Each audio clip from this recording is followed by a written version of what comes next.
El pasado jueves 30 de julio, el mundo presenció un acontecimiento que, hasta el día de hoy, sigue dando mucho de qué hablar.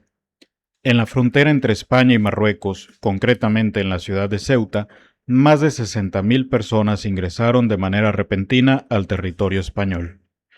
Y para entender realmente la magnitud de lo ocurrido, hay que verlo en perspectiva. Ceuta tiene apenas unos 85.000 habitantes, es decir, que en poco más de 24 horas llegó una cantidad de personas equivalente al 70% de la población de toda la ciudad. La capacidad de acogida quedó completamente rebasada y de un momento a otro la vida cotidiana de los habitantes se vio alterada. Ahora, imaginen algo parecido en México. Es como si de pronto a toda la zona metropolitana de la Ciudad de México llegaran alrededor de 13 millones y medio de personas, de un momento a otro. Imaginen lo que eso significaría. Hospitales, transporte, seguridad, vivienda, alimentos, servicios públicos, prácticamente todo tendría que adaptarse de manera inmediata a la llegada de millones de personas. Y eso es precisamente lo que nos ayuda a dimensionar lo ocurrido en Ceuta. Ya que incluso con el historial de las diferentes crisis migratorias que hemos visto en Europa, nunca habíamos visto algo a esta escala. Que sí, que hace 5 años por la misma frontera, un 18 de mayo de 2021, 8.000 personas habían intentado cruzar, pero es que no se compara con la magnitud que estamos viendo ahora. Lo ocurrido ha dado mucho de qué hablar y ha abierto varias preguntas. ¿Estamos realmente ante una crisis migratoria o, en el fondo, ante una crisis política? ¿Es una estrategia de Marruecos para presionar a España por el territorio de Ceuta? ¿O podría tratarse de una respuesta al posicionamiento de España frente a los conflictos de Medio Oriente? Son preguntas que vale la pena analizar, porque detrás de esta crisis podría haber mucho más que un fenómeno migratorio. Y bueno, la verdad es que ha ocurrido algo como esto, no debe haber la menor duda de que el hecho tiene tantas aristas como hipótesis posibles, que llegan a nosotros bajo la forma de discursos partidarios o posicionamientos ideológicos, pero si queremos realizar un análisis confiable, esto no nos sirve de mucho. Lo que nosotros proponemos es desmenuzar todos aquellos argumentos que alimentan cada una de las posibles hipótesis. Eh, Esto lo haremos desde el punto de vista de Marruecos, que es el lugar desde el cual se origina el problema. Para esto partiremos argumentando todas aquellas causas que sustentan la hipótesis de que se trata de una crisis migratoria y todos aquellos argumentos que, por otro lado, sostienen que se trata de un conflicto diplomático. De esta manera buscaremos explicar cómo hemos llegado hasta aquí.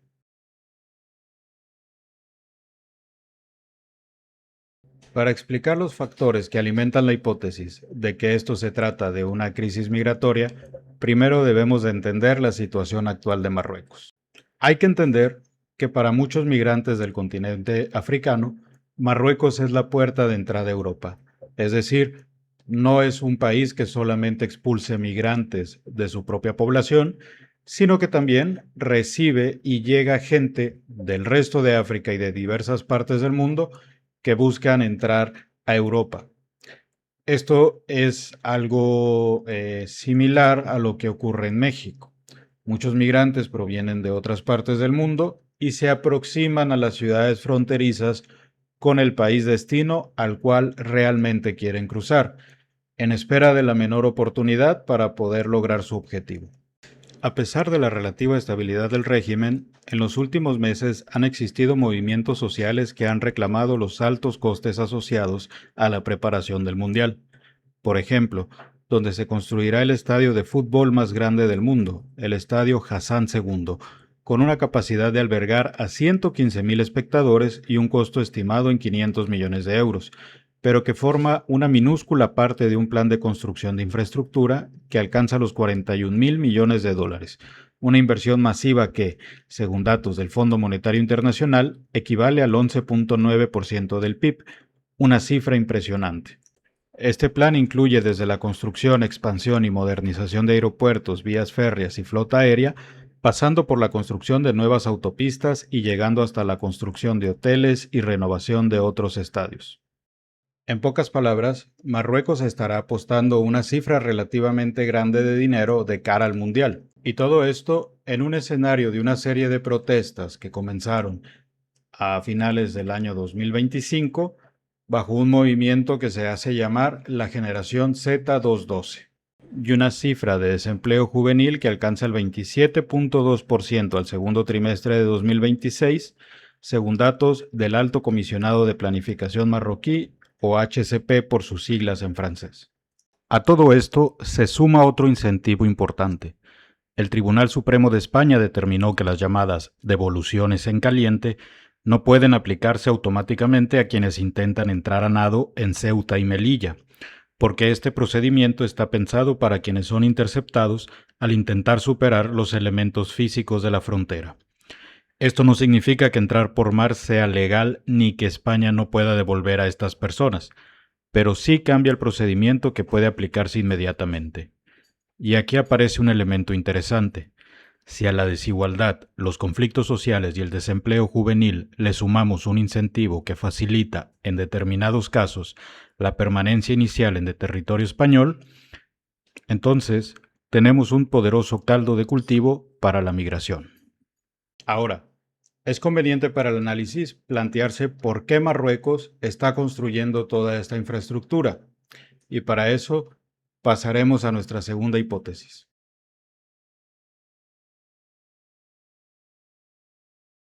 Bueno, así como lo comentaba al inicio del video, también debemos explicar otra cara de la situación actual de Marruecos. Desde su independencia en 1956 y tras largos años de dominio español y francés, Marruecos nace con una idea, que bien podría ser un objetivo: la Gran Marruecos, que consiste en la creencia de que el pueblo marroquí no se limita únicamente a lo que la comunidad internacional reconoce como el Reino de Marruecos, sino que va más allá. Reconoce a todo el pueblo marroquí como todos aquellos territorios de los cuales alguna vez estuvieron bajo el reinado de Marruecos. Esto es, que Marruecos reclama como suyo el oeste de Argelia, el norte de Mali, la totalidad de Mauritania, las ciudades españolas en territorio africano como Ceuta y Melilla, e incluso hay voces que reclaman como parte del pueblo de Marruecos las Islas Canarias.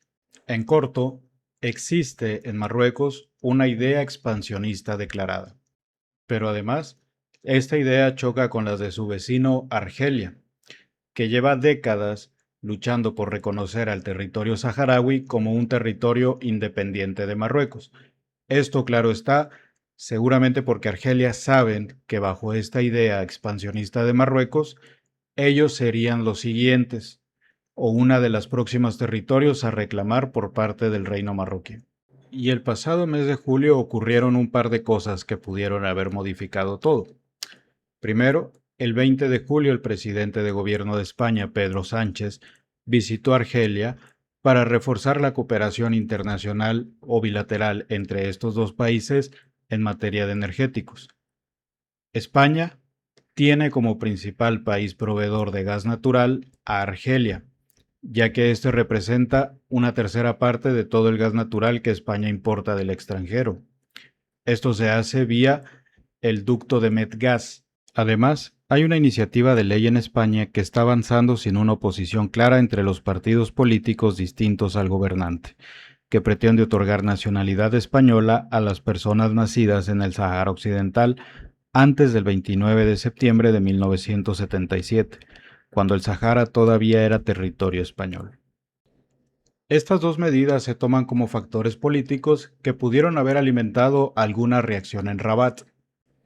Además, en el tablero internacional se encuentra la animadversión de Estados Unidos, Reino Unido, Israel y Marruecos hacia España, principalmente por su posicionamiento en los conflictos de Medio Oriente y el apoyo abierto que ha hecho España al pueblo de Palestina.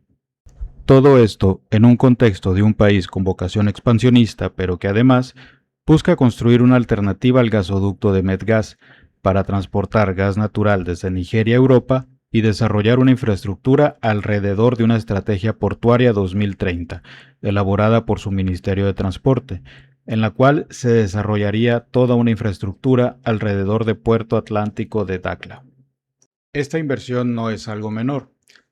Además de lo que ya hemos planteado para el Mundial, Marruecos estaría invirtiendo 25.000 millones de dólares en un gasoducto que iría desde Nigeria hasta Europa. Imaginémonos un país con este nivel de ambición y que al otro lado del Mediterráneo tienes un país como España que está, por un lado, alimentando a tus rivales, es decir, Argelia, y por el otro, otorgándole nacionalidad a los habitantes de un territorio que la comunidad internacional no reconoce 100% como tuyos.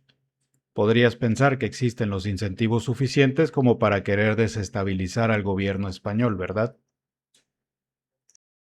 Aquí habría que plantear un factor que resta a la argumentación de que el conflicto es diplomático.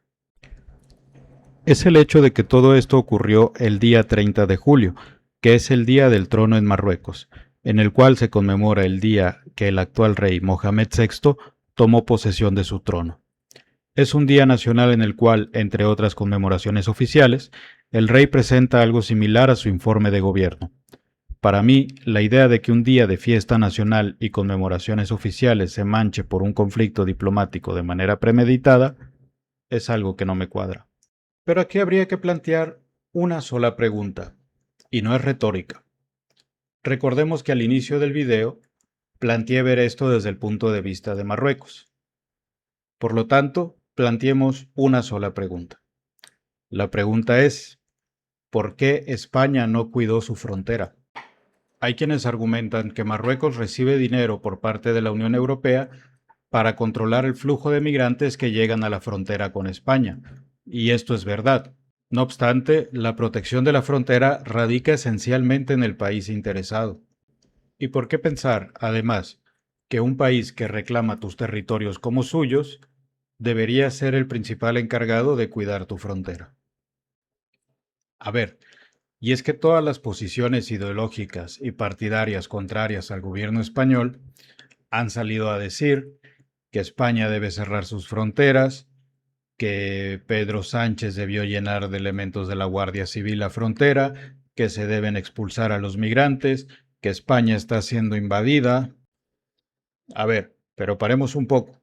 Si tú como país generas un incentivo tan grande como para decir que todas las personas que lleguen nadando, atravesando los 300 metros que dividen su territorio del tuyo vía marítima, no serán devueltas de manera express, no esperes que la gente se quede mirando sin tratar de cruzar la frontera, donde además del otro lado del país o del otro lado de la línea tienes a un país eh, cuyas tasas de desempleo son altas, cuyas protestas han ido a la alza en los últimos meses y cuyas decisiones del gobierno han causado tanta polémica y tanta inestabilidad interna, pues tienes un caldo de cultivo para que la frontera se te pueda llenar de migrantes.